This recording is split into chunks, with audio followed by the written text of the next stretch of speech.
আজকে আমরা এই ক্লাসে ক্লাস 11-এর সেকেন্ড সেমিস্টারের একটা গুরুত্বপূর্ণ চ্যাপ্টার অফ স্টাডিজ নিয়ে ডিসকাস করব। তোমাদের এই টেক্সটটা একটা গুরুত্বপূর্ণ এই কারণেই, কারণ এখান থেকে তোমাদের ম্যাক্সিমাম শর্ট কোশ্চেনটা আসার সম্ভাবনা।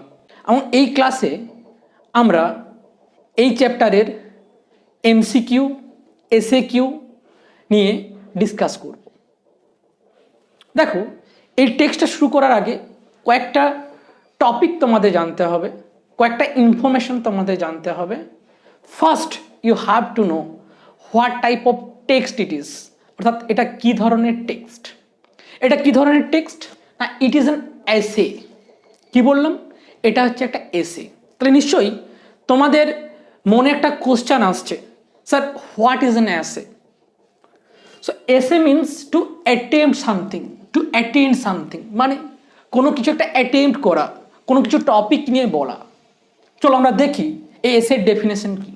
An essay is an attempt made by an author to write a short composition in prose or any topic, personal or impersonal.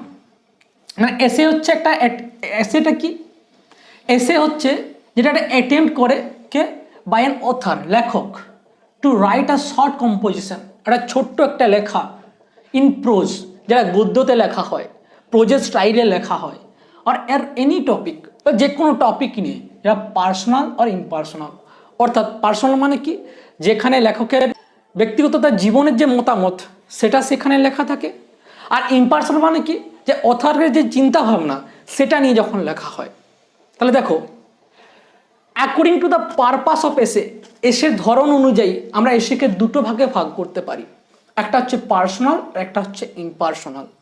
আমি বললাম একটু আগে যে এই পার্সোনাল মানে কি না, এই পার্সোনাল মানে হচ্ছে লেখক যখন তার নিজের মতামত, তার নিজের মতামত অর্থাৎ তার নিজের জীবনের যে ঘটনা, তার জীবনের যে তার নিজের যে ঘটনা, সেই যে এক্সপিরিয়েন্স তার জীবনের, সেই ঘটনাগুলোকে যখন লিখে সেটাকে বলবো personal.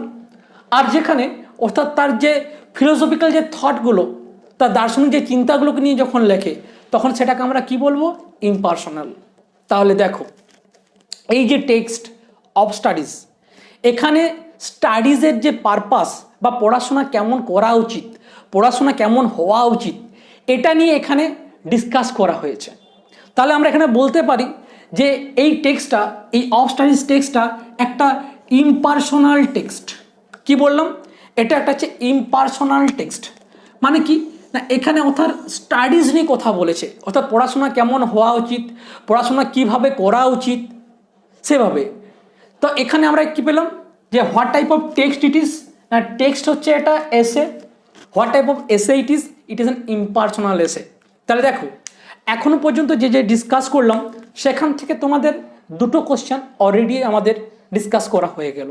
What type of text it is, what type of text it is an এসে, হোয়াট টাইপ অফ এসে ইট ইজ অ্যান ইমপার্সোনাল এসে। চলো এরপর আমরা দেখব আমাদের অথার সম্বন্ধে।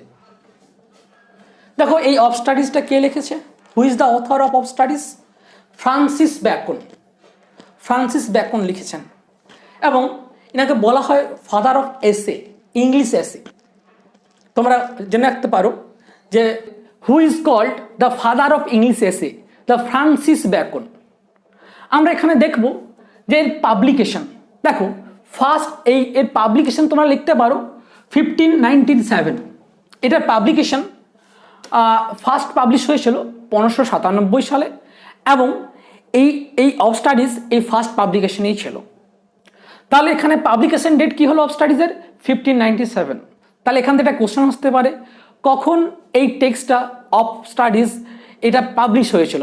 দেখবে 1597 সাল।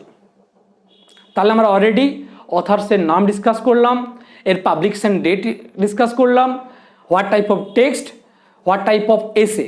চলো এরপর আমরা লাইন বাই লাইন এক্সপ্লানেশন করব।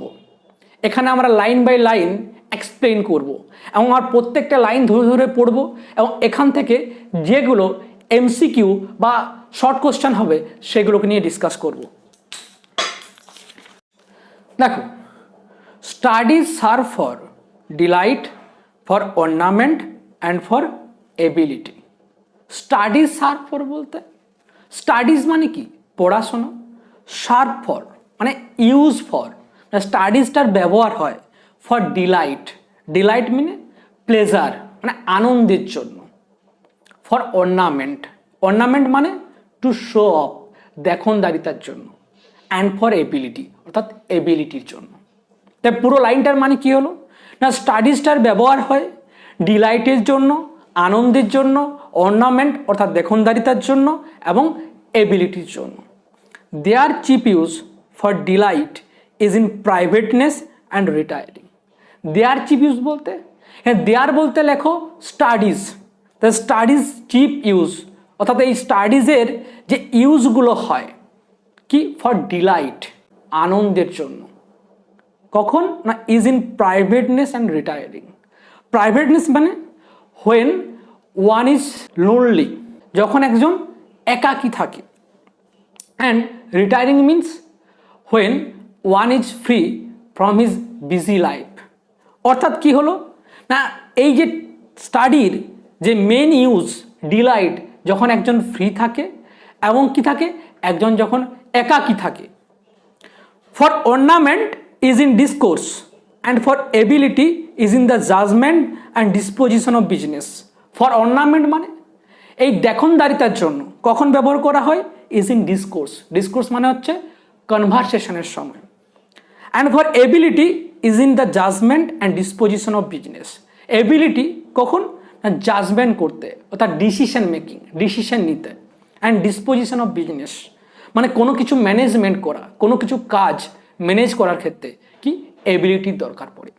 তার এই পুরো লাইনের মানে কি হলো এই পুরো দুটো লাইনের মানে না স্টাডিজটার ব্যবহার হয় ডিলাইটের জন্য, অর্নামেন্টের জন্য এবং এবিলিটির জন্য, এবং এটা সব থেকে মেন ইউজ হয় ডিলাইটে আনন্দে কখন যখন একজন ফ্রি থাকে তার ব্যস্ততম জীবন থেকে এবং যখন একজন একাকী থাকে। দেখো for expert man can execute and perhaps জাজ of particulars one by one. For expert man মানে those man who are very experienced, তারা কি করে না ক্যান এক্সিকিউট মানে পারফর্ম করে কি, অ্যান্ড পারহ্যাপস জাজ অফ পার্টিকুলার্স সম্ভবত জাজ করে প্রত্যেকটা নির্দিষ্ট জিনিসগুলোকে ওয়ান বাই ওয়ান একে একে করে। তাহলে পুরো লাইনটার মানে কি হলো যারা এক্সপার্ট ম্যান তারা প্রত্যেকটা কাজ কি করতে পারে জাজ করতে পারে এবং সম্ভবত প্রত্যেকটা কাজ জাজ করে একে একে করে করে। But the general council's and the plots and marshalling of affairs come based from those that they are learned. But the general councils, এই জেনারেল কাউন্সিলস মানে টু গিভ অ্যাডভাইস অর্থাৎ উপদেশ দেওয়াতে, অ্যান্ড দ্য প্লটস প্ল্যানিং করাতে, and marshalling of affairs অর্থাৎ যে individual কেসগুলো সেইগুলো প্রত্যেকটা জিনিসকে পার্টিকুলার যে কাজগুলো comes best from those that are learned. এটা কার কাছ থেকে ভালো আসে না দোজ দ্যাট আর লার্নেড মানে কি যারা শিক্ষিত। তাই পুরো লাইনটার মানে কি হলো না কাউকে পরামর্শ দেওয়া, কোনো কিছু প্ল্যানিং করা বা একটা নির্দিষ্ট কাজকে করা এটা কার ভালোভাবে কে করতে পারে না শিক্ষিত মানুষরা। তাহলে দেখো এই যে কী করেছে এখানে here Bacon distinguish between the two people, one is expert man and one is learned man. অর্থাৎ এখানে বেকন দুটো মানুষের মধ্যে পার্থক্য বুঝিয়েছেন, একটা হচ্ছে এক্সপার্ট ম্যান আর একটা হচ্ছে learned man. To spend too much time in studies is sloth. To spend মানে অতিবাহিত করা, টু মাচ টাইম অনেকটা সময়, ইন স্টাডিজ পড়াশোনায়, is sloth, sloth means laziness. তাই অনেকটা সময় পড়াশোনায় অতিবাহিত করা কি একটা লেজিনেসের symbol. To use them too much for ornament is affectation. To use them মানে এই স্টাডিজটাকে ব্যবহার করা, এই দেম মানে কি স্টাডিজ, তা to use them too much for ornament এই স্টাডিজটাকে কী করা না দেখনদারিতাতে ব্যবহার করা ইজ অ্যান অ্যাফেক্টেশনস, এটা হচ্ছে আনন্যাচারাল, এটা artificial. To make judgement wholly by the rules, to make জাজ করা, by the rules, by the rules মানে by the rules of studies. তো স্টাডিজের রুল দ্বারা কিছুকে জাজ করা is a humour of a scholar. এটা স্কলারের কি হয়েছে, স্কলারের জন্য হাস্যকর। They perfect nature and are perfected by experience. They perfect nature, they বলতে স্টাডিজ পারফেক্ট নেচার, আর নেচার বলতে ইনবর্ন কোয়ালিটিসগুলোকে। তো স্টাডিজ কি করে না আমাদের যে জন্মগত যে গুণগুলোকে সেগুলোকে কি করে পারফেক্ট করে, সঠিক করে। And are perfected by experience, and studies are perfected by experience. স্টাডিজটা কি হয় না পারফেক্ট হয় এক্সপিরিয়েন্সের দ্বারা, অর্থাৎ অভিজ্ঞতার দ্বারা। For natural abilities are like natural plants that need pruning by study. তো ফর ন্যাচারাল এবিলিটিস অর্থাৎ জন্মগত যে গুণগুলো সেগুলো কি are like natural plants, natural প্ল্যান্টের মতো, দ্যাট নিড প্রনিং, যেটা কি করা দরকার, কাটছাট করা দরকার। দেখো এখানে ওথার একটা রেটোরিক্যাল ফিগার ইউজ করেছে যেটার নাম হচ্ছে simile. So what is a simile? Simile means a comparison between two natural object. Simile কি? সিমিলি যখন দুটোর মধ্যে কম্পেয়ার করা হয়, দুটো জিনিসের মধ্যে যখন কম্পেয়ার করা হয় সেটাকে আমরা বলবো সিমিলি। তো দেখো এখানে এই ন্যাচারাল এবিলিটির সাথে ন্যাচারাল প্ল্যান্টসের একটা কম্পেয়ার করেছে। যেভাবে দেখবে যেখানে গাছ থাকে গাছটা বিভিন্নভাবে বেড়ে ওঠে, বিভিন্ন জায়গায় তার পাতা শাখা প্রশাখা জন্মায়, কিন্তু যেটা সে কাটিং করা হয়, প্রপার কাটিং যদি করা হয় তাহলে গাছটা একটা প্রপার শেপ দেয়। সেরকম ন্যাচারাল এবিলিটি অর্থাৎ জন্মগত যে গুণগুলো সেগুলো আমাদের প্রচুর থাকে। ধরো আমরা ম্যাথামেটিক্সেও ভালো, আমরা ফিজিক্সেও ভালো, আবার কেমিস্ট্রিতেও ভালো, তাই না? বা সাপোজ ধরো আমরা যে কোনো কিছুতে ভালো, কিন্তু আমরা যখন একটা টপিক নিয়ে আমরা পড়াশোনা করব তখন সেটা কি হয়, সেই টপিকটা আমরা মাস্টার করতে পারবো, সেই টপিকটা আমরা ভালোভাবে জানবো, এমন কি হবে আমাদের যে কোয়ালিটিগুলো সেগুলো একটা প্রপার শেপ দেবে। And studies themselves do give forth direction too much at large except they be bounded in by experience. Studies themselves বলছে পড়াশোনা নিজেই কি করে, do give forth direction, অনেকগুলো দিক দেখায়, except they be bounded in by experience, যতক্ষণ না তাকে কি করা হয় এক্সপিরিয়েন্স দ্বারা বাউন্ড করা হয়। Crafty men contemn studies, simple men admire them and wise men use them. Crafty man, crafty means কি? তো ক্রাফটির দুটো মিনিং হয় এখানে, একটা হচ্ছে clever and who are very much experienced. তো এখানে আমরা ক্লেভার ধরবো, যারা চালাক মানুষ হয় তারা কন্টেম স্টাডিজ, কন্টেম মানে ডিসরিগার্ড মানে ঘৃণা করে পড়াশোনাকে। Simple man admire them, simple man মানে কারা না যারা পড়াশোনা জানে না, তারা যারা গ্রামের মানুষ মেনলি, তারা কি করে না অ্যাডমায়ার দেম, তারা এটাকে শ্রদ্ধা করে। And wise man use them, যারা জ্ঞানী মানুষ তারা এটার ব্যবহার করে। তাহলে এ দেখো এখানে তিনটে টাইপের পিপলের কথা বলেছে। কারা? যে ক্রাফটি ম্যান, তারা কি করে না স্টাডিজটাকে ঘৃণা করে, শ্রদ্ধা দেয় না, শ্রদ্ধা করে না। এমনকি যারা সিম্পল ম্যান সাধারণ মানুষ তারা এটাকে শ্রদ্ধা করে, এবং ওয়াইজ ম্যানরা এই স্টাডিজের ইউজ করে। For they teach not their own use but that is a wisdom without them and above them won by observations. For they teach not their own use, for they মানে study, study teach not their own use, স্টাডিটা কি করে না, studies নিজে শেখায় না, তার ব্যবহার। But that is the wisdom without them and above them won by observation, যেটা আমরা কি করি এই স্টাডিজের ইউজটা অবজারভেশনের দ্বারা অর্থাৎ পর্যবেক্ষণের দ্বারা শিখতে পারি। Read not to contradict and confute, যে রিড পড়ো, এখানে ব্যাকরণ অ্যাডভাইস দিয়েছে যে পড়ো, নট টু কন্ট্রাডিক্ট, বলছে পড়াশোনাটা কী করার জন্য নয়, কন্ট্রাডিক্ট অর্থাৎ বিরোধিতা করার জন্য নয়। Not to believe and take for granted, যে not to believe and take for granted মানে বিলিভ মানে কি বিশ্বাস করা, না বিশ্বাস করার জন্য, না টেক ফর গ্যান্টেড না সহজে কোনো কিছুটাকে মেনে নেওয়ার জন্য। Not to find talk and discourse, না কিসের জন্য, না ওই ডিসকোর্স করার জন্য, আলোচনা করার জন্য। But to weigh and considered, but কী করার জন্য, না বিচার করার জন্য।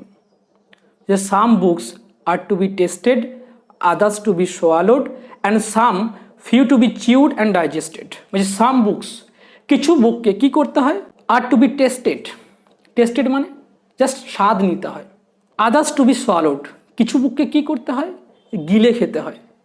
And some few to be chewed and digested, বাকি যে বুকগুলো, কিছু বুকে আছে যেগুলো, সেগুলোকে কি করতে হবে, চিউড অ্যান্ড ডাইজেস্টেড, অর্থাৎ চিবিয়ে খেতে হবে এবং হজম করে নিতে হবে। That is some books are to be read only in parts, যে আবার যে কিছু বুক আছে সেই বুকগুলো কি করতে হবে, are to be read only in parts, পার্টে পড়তে হবে। Others to be read but not curiously, others to be read, বাকিদেরকেও পড়তে হবে কিন্তু কি কিউরিয়াসলি নয়, উৎসাহের সাথে নয়। And some few to be read wholly with diligence and attentions. And some few to be, যে বুকগুলো পড়ে থাকবে, রিড হোললি পুরোপুরি পড়তে হবে, উইথ ডিলিগেন্স মানে উইথ অ্যাফোর্ট অর্থাৎ পরিশ্রমের সাথে, এবং অ্যাটেনশন মনোযোগ সহকারে।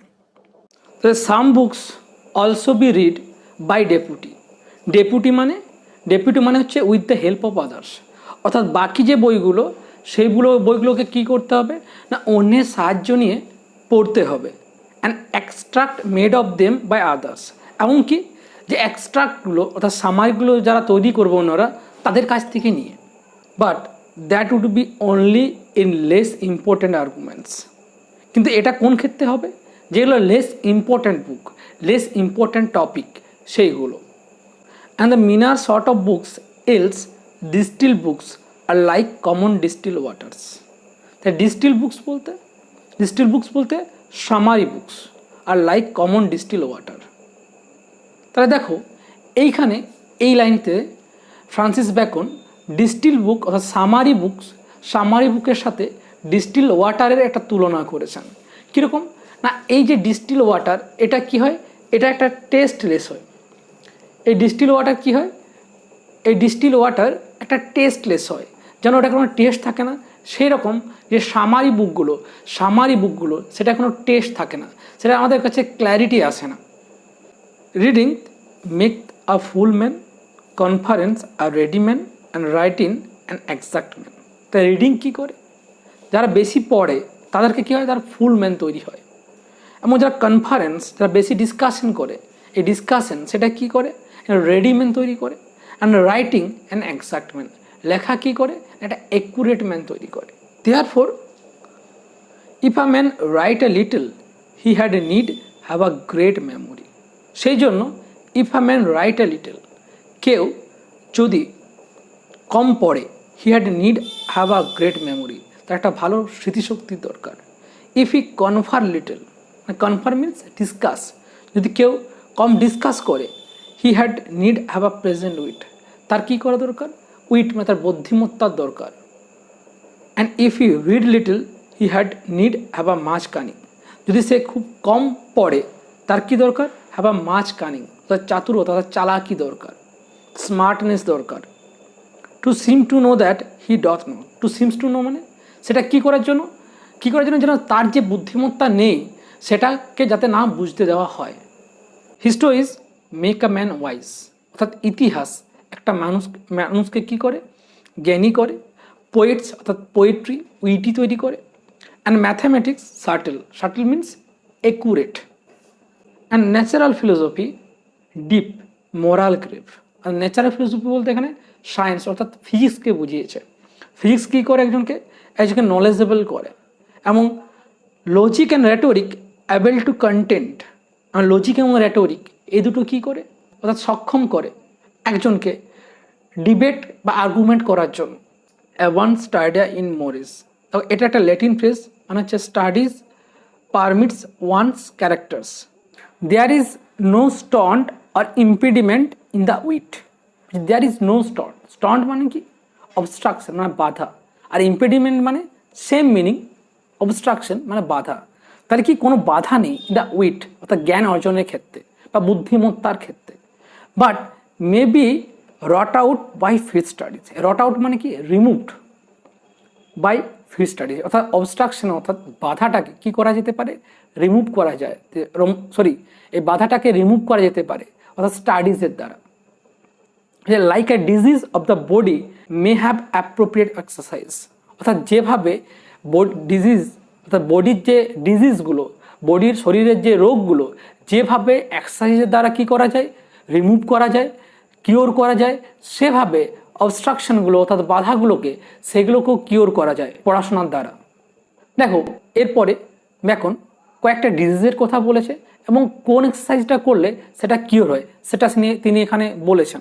Bowling is good for stone and range. তা বোলিং কিসের জন্য ভালো? পেটে পাথরের জন্য।